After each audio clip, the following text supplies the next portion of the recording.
ladies and gentlemen, welcome back to another steam locomotive review. Now, you may be asking me, Gamer, why are you making another steam engine review? You haven't done this in like forever. Are you grasping for content?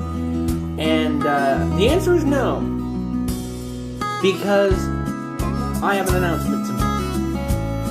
The 844-1, the engine that this channel sort of represents, and the engine represents the channel in a nutshell, is being restored.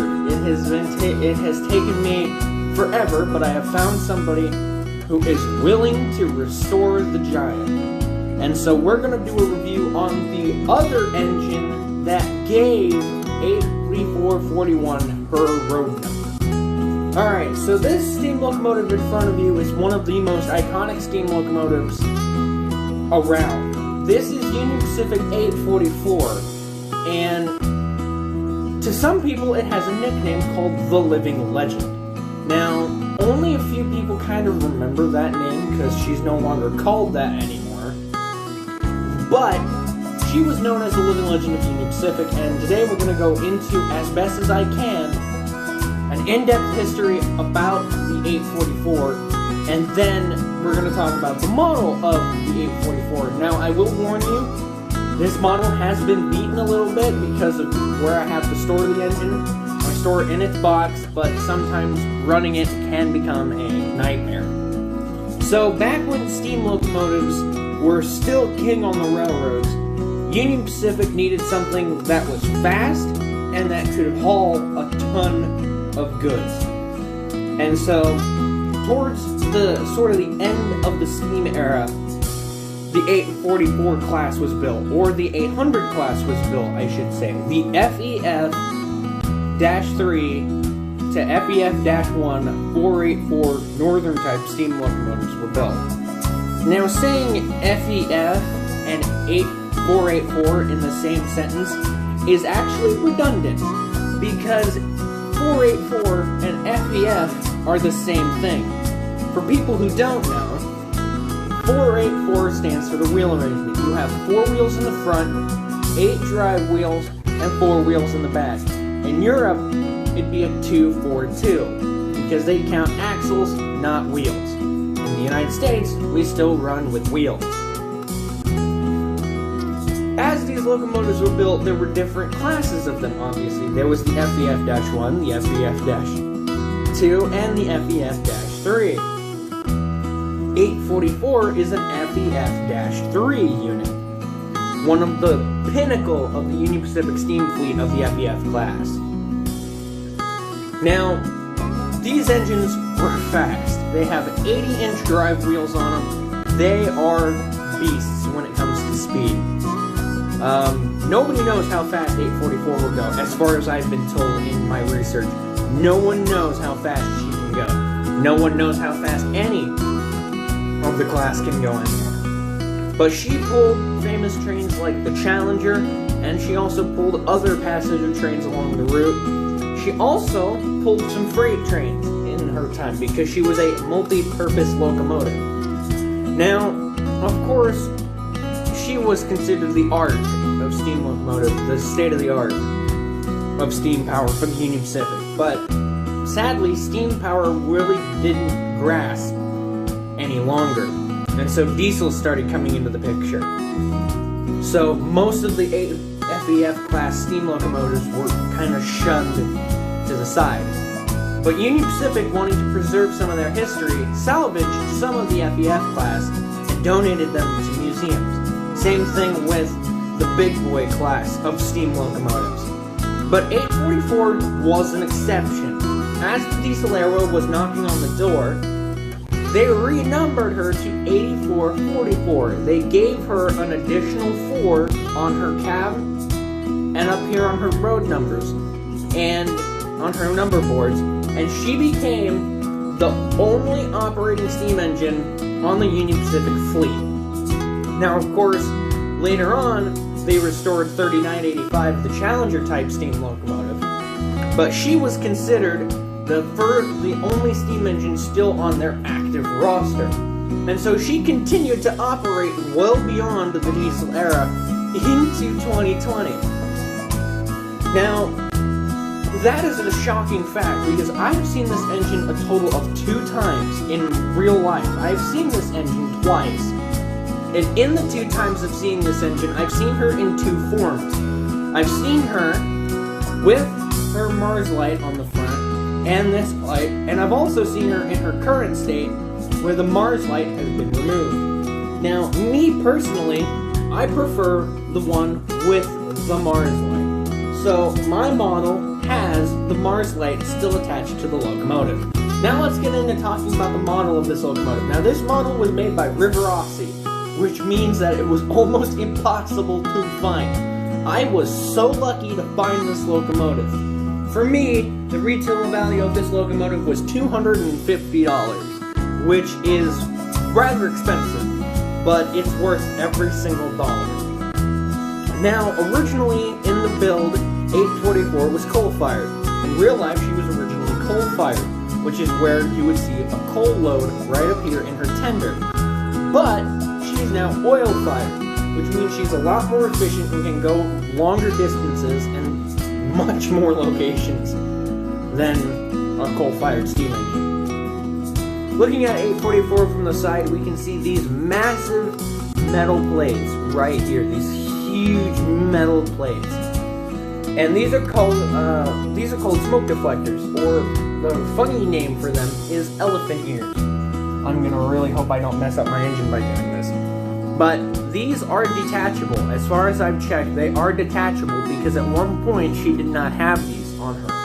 She did not have the smoke deflectors. There's one on each side, and the way they work is as the engine's running, air will flow in between and around the smoke deflectors, and because they're curved, it will shoot the smoke up and out versus just going straight over the engine. The next thing we're going to talk about is up here. This, I believe, is a feed water heater. I'll have to look that up. And I'm pretty sure this is a feed water heater on the top of the engine, right next to her brass belt. This is all separately applied, I've learned. We'll move closer so that you can see it. So, I'm sorry about the blurriness of this photograph. It's trying to focus on the words on the tender, so please bear with me. Right here you can see the bell on the engine. You can see the superheater right here. You can see her dual stacked smokestack. She has 2 holes on her smokestack. Behind that is the whistle, which is separately applied. You can see this beautiful front end. Now, if you look really carefully, on this side of the engine, you can see she's missing a number board. I don't remember if she came like that, or that was some of the damage that was caused due to where I had her stored in the roundhouse, but sadly, some of her details are missing. Moving to the side of this massive giant, you can see one of her 2 pistons, or cylinders. These things standing next to them are huge. I'm 6'3" now, but when I stood next to her, I was only 6'2". So I've grown about an inch or so. I was about 6 foot maybe on the dot. I do not stand anywhere near the height of her wheels or her cylinders. On the top of the boiler, you can see this beautiful, beautiful detailing right along here. It's absolutely incredible. There would be a steam dynamo here, but I have no idea where it went. You can also see all of these other additional separately applied details like the pop-off valves on this stuff. You can also see the running board. Now, what you can't see on this engine is actually hidden behind her smoke deflectors. Right about here, you can see her builder's plates. They are fully detailed. To maintenance this engine, as I've seen, pull the steam dome off, and you can see inside where the circuits are. Moving further down the engine, you can see this amazing firebox detailing right here. You can also see that you can see the separately applied handrail. There's a separately applied grab iron on the top of the cab. There are no figures in the window, which is a little sad, but the windows are completely detailed There is no glass in the windows, but if you can read it, right here on the road, under the road number, it does actually say FEF-3 class steam locomotive. It does actually say this under here. It says FEF-3 under here with a bunch of little detailing to the locomotive. Now we move on to the piece that gives me the most nightmares on my current layout. This is the huge Union Pacific centipede tender. Seeing this tender in real life, they are huge. They are absolutely massive monsters.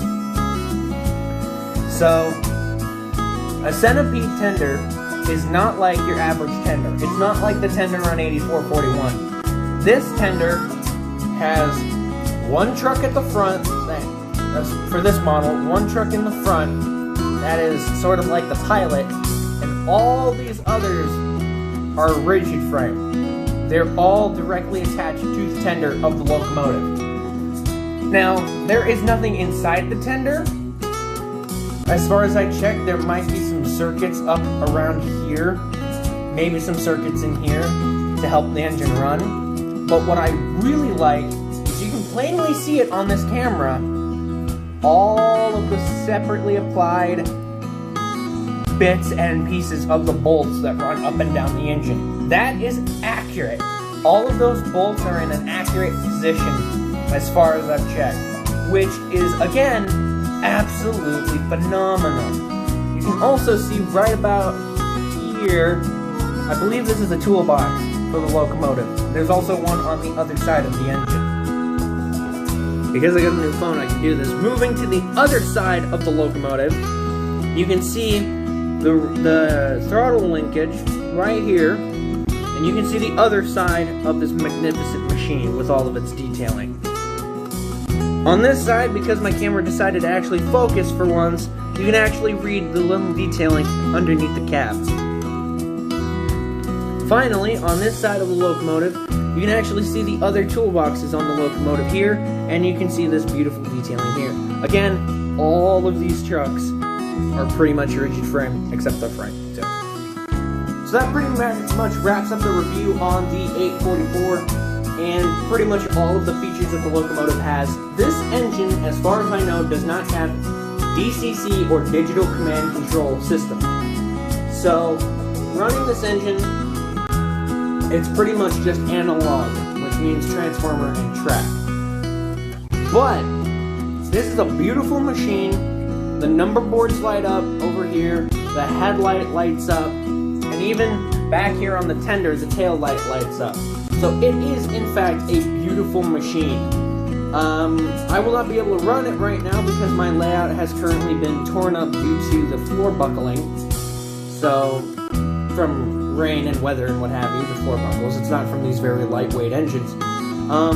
As far as I know, this engine takes up hardly any space on the layout. I say that, but in the sidings, it has to have its own separate sidings. So, running this engine is crazy. I would recommend running this on larger curves than I have. So, like, don't run it on really tight corners. The train doesn't tend to like that very much. There's a lot of things that this engine can do. I've tested it. It has pulled it has pulled all of my train cars and 2 auxiliary water tenders, which you can see a different video for the auxiliary water tenders. But it is incredible to see this massive machine, you know, and own this machine. This is one of the engines I really wanted to get my hands on. There are 3 engines I want to get my hands on, and this is one of the 3. I want to get my hands on Union Pacific 4014 and 3985. Once I have all 3 of them, I will complete my Union Pacific fleet. But currently, I do have a big boy. It is number 4006. So, I hope everybody enjoyed this video. If you did, make sure you hit the like button and the subscribe button down below for more videos like this, or more gaming videos that will be coming up in the near future. I don't tend to do reviews that often, so please bear with me. I don't really review locomotives all the time. But I will show one last thing before we go, is that it has a certificate of authenticity within the box. It is a very nice certificate of authenticity. As far as I remember, I haven't taken this out of, its beautiful ribbon wrapping. So yeah, that's another thing that comes with the Riverosity 844. I probably should mention that the locomotive, I didn't mention this in the beginning, so I'll mention it now. 844 was built by Alco. It was one of the last Alco products. It was built by the American Locomotive Company. I probably should have mentioned that. But anyway, thank you guys for watching this video, and I will catch you guys in the next episode. Bye-bye! Oh wait, hang on. Bye-bye!